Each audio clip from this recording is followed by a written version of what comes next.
mid-season patch is quite a doozy, with lots of additions and changes to the game. But in this video, I'm going to go over every specialization, gadget, and weapon change, as well as how impactful they truly are. So if you found this video informative, please smash that like button. It's a small button for you, but it means the world to me. Also subscribe for all things the finals, as well as for the most comprehensive weapon guides in the game. Let's jump into it. Starting with the Dematerializer, they decreased the duration of the dematerialized object from 30 seconds to 15 seconds, and added the ability to remove props attached to the wall segments. Now this may seem like a nerf. However, for those that play somewhat aggressively, as well as flank for their team, the experience of removing the obstacle in your way and going through it is a lot smoother than it was prior to this patch. The instances of me running into an invisible object that prevented me from moving through the wall, or a random pole blocking my way, significantly decreased. As for the duration, the only strategy that I think this will hurt is removing the pillars of the floating platforms to prevent them from being blown down. But even with that, you could simply dematerialize them again. And in case you're protecting a cash out in a building, an experienced player would almost always dematerialize when their opponents are actively engaging the cash out to catch them by surprise, where 15 seconds is more than enough time to significantly weaken your opponents or take them out completely. So all in all, I think this is a great change, and all it really did was shave off the unnecessary duration time of each charge. Next, we have the Guardian turret that received a decrease in cooldown from 8 to 3 seconds when manually picking it up. I think this is a great change. However, do I think this will make it meta in World Tour ranked at this moment in time? No. But for modes like Power Shift, the decrease in cooldown makes the Guardian turret a very strong option. This is especially true when your team is on the offensive, because it takes slightly longer than a regular reload to pick up your turret, so that you can take it on the go and reposition it as the platform moves. Now on to Charge and Slam. They decreased the damage done by the initial impact on enemies from 130 to 100, decreased the subsequent hits from 50 to 40, and finally decreased the minimum damage of the ground slam based on the fall height from 80 to 50. To be quite honest, I don't think this change is that bad, and I'm sure the specialization will still be an easy way to clean up kills. However, now the player has to really think when they're going to utilize it rather than using it as a panic button. Onto the Winch Claw. It got its range decreased from 12 to 10 meters. I'll be honest with you guys, I don't really feel a difference. Maybe that is because I prefer closing the gap with movement and using it instead to prevent my opponents from escaping or performing an action. But for the majority of the time, I was always close enough to use it. So to me, this is not really a significant difference, but that's just my experience. Let me know what you guys think in the comments. Next, we have Gadget, starting with the breach charge. They decreased the delay between throwing multiple breach charges from 0.9 seconds to 0.6 seconds. This to me is a good quality of life change. However, it is not significant enough to make a difference in my gameplay experience. Now, on to the Lockbolt launcher. They finally re-enabled the ability to attach to objectives, increased the activation grace period from 0.8 seconds to 1 second, which makes it easier to lock on to targets. They also decreased the minimum pull distance from 8 to 6 meters and decreased the maximum pull distance from 10 to 6 meters. They increased the force of the pull by 50% and increased the damage applied to the target from 0 to 5. They added a functionality that will disable the Lockbolt's tether if it is carried through a gateway that is outside its maximum pull distance of 6 meters. So essentially, it has never been easier for a heavy to trap and decimate their opponents as it is now. It will keep lights in place, leaving them completely vulnerable against the majority of heavy's arsenal. This is especially useful with the buff to swords. It will make a medium think twice before reviving his teammate out in the open, because there is a high possibility that they might be used as bait and may be tethered along with them. And lastly, this is one of the best counters for Charge and Slam, because if you tether them while charging, they will literally run around in circles trying to get out of it. This is not even mentioning the possibilities and strategies that can be implemented with this gadget. This gadget is top tier, and I highly recommend you use it, or at the very least,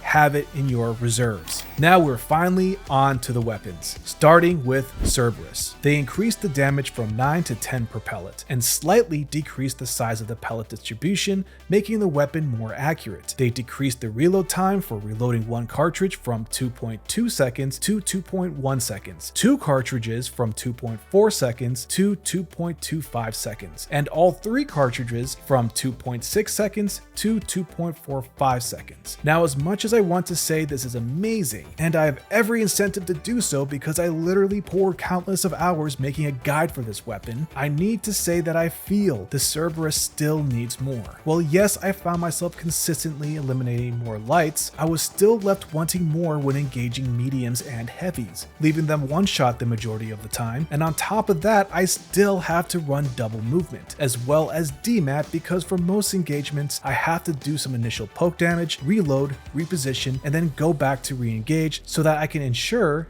an elimination. All in all, still a super fun weapon to use, and the changes did indeed make it feel a lot better. But as much as I want to recommend this weapon for competitive modes, I cannot because of its playstyle, still making the player a liability to their team. That is, of course, if you're solo queuing and the team is unaware or not used to the way you are playing with the weapon. Also, when you have weapons such as the AKM that have insane amounts of forgiveness and can do everything the Cerberus can in terms of initial damage and more, it really makes the Cerberus become something more of a novelty or a niche pick, rather than one that can be used effectively in multiple scenarios. Now, onto the CL40. They decreased the radius of the weapon projectiles from 10 to 5 centimeters, making it easier to avoid accidentally hitting nearby surfaces, as well as decreasing the self-damage multiplier from 1.6 to 1.25. After running with this weapon for a couple of hours, I can safely say it feels a lot better than it did prior to this patch. But for those of you that are using the CL40 and actually maining it, is this change that impactful? Please let me know. Anyways, onto the dagger. They added a slight adjustment to FOV when charging up the secondary attack, allowing the player to know exactly when it is at its maximum charge. Definitely a great change to prevent players from releasing too early. I'll be quite frank, it didn't really change my gameplay experience too drastically with the dagger, but again, let me know your opinion in the comments. The FAMAS.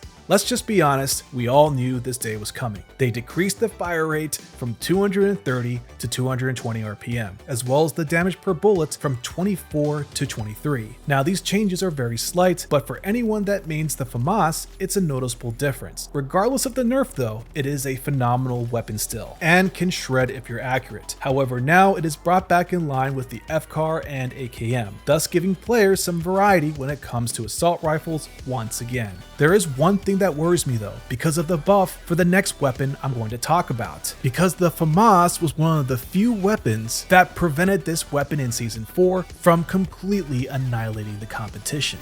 And that is the pike, which got an increase to its damage from 47 to 50. I'm not going to sugarcoat it guys, this weapon is back to being absolutely disgusting. I recommend you get used to the pace. By the way, a masterclass is coming for this weapon very soon, so please stay tuned, because I guarantee you're going to be seeing a lot of this in World Tour and Ranked, especially from sweaty teams. This weapon is not as strong as it once was on release. However, at this time, it is completely outclassing all the ranged weapons in Medium's arsenal in terms of ease of use and lethality. And I know I'm going to get hammered in the comments section for saying this, but I really hope that instead of nerfing the pike, they actually make adjustments for the ARs in medium class to compete, to give the player base some variety. Next, we are moving on to the Model 1887, which received a decrease in damage from 13 to 11 per pellet. But on that same note, it also received an increase to its minimum damage falloff multiplier from 0.6 to 0.7, essentially reverting it to how it was in update 5.7. So the difference in damage for this is noticeable. My engagements with mediums and heavies are taking longer than they should, being that I have to fire more bursts to eliminate them. While I don't think this weapon is complete trash at this point, it is just okay. Not great, but okay.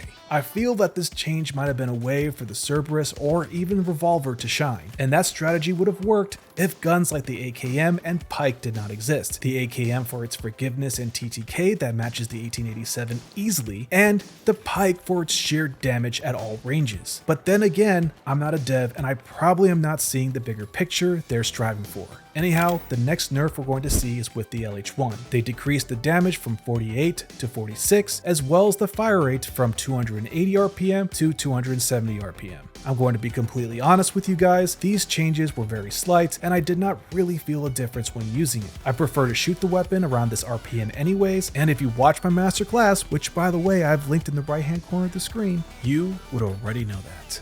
Also, if 1/3 of your shots that land are crits, you should not feel any difference when using this weapon. It will still absolutely shred, and I predict it still will be a staple pick when going into this meta.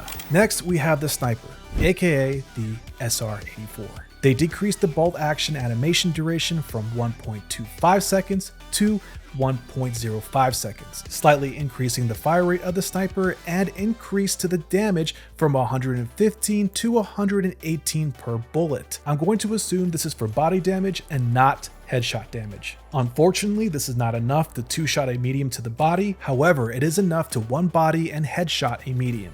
I found a noticeable difference when it came to cleaning up my opponents, allowing me to finish them off more consistently on my second shot. And the faster fire rate made me feel a little bit more confident when forced into engagements that are within the 20-meter range. All in all, a great change for the sniper, and I have a gut feeling that these changes are going to feel amazing on controller. And last but not least, we have the sword. They increased the length of the sword's secondary attack sweep by 55 centimeters, and in my personal opinion, even though this doesn't bring the sword back to its former glory, it's a fantastic start. For me, it feels great now to use. For you sword mains out there, let me know what you guys think about these adjustments, whether or not it's good enough in your opinion. And that about wraps up all the adjustments to specializations, weapons, and gadgets. In my opinion, the outliers of this patch is most definitely the lock bolt for its CC and insane utility for offensive and defensive purposes, and the pike because of its sheer damage output at all ranges. Other than that though, I think the Cerberus needs just a little bit more, so it can be more consistent when it comes to engaging a medium or heavy. As for everything else, I feel like these are solid adjustments, and this update is a W in the grand scheme of things. Not their biggest W, but a W to say the least. Also, after observing all the crying on Reddit, I've seen a lot of complaints in regards to the lack of changes to the stun gun. But rest assured, those changes will come in 2 weeks, so that you heavy and medium mains out there don't feel like you're the only ones getting affected in this patch. That's about it guys, and if you found this video enjoyable, please again, smash that like button. It's a small button for you, but makes a massive impact to this channel. And subscribe for all things the finals, as well as the most comprehensive weapon guides in the game. By the way, masterclasses for the SH-1216, dual blades, pike, sniper, and Lewis gun are coming quite soon, so stay tuned, and I'll see you guys in the arena. Peace.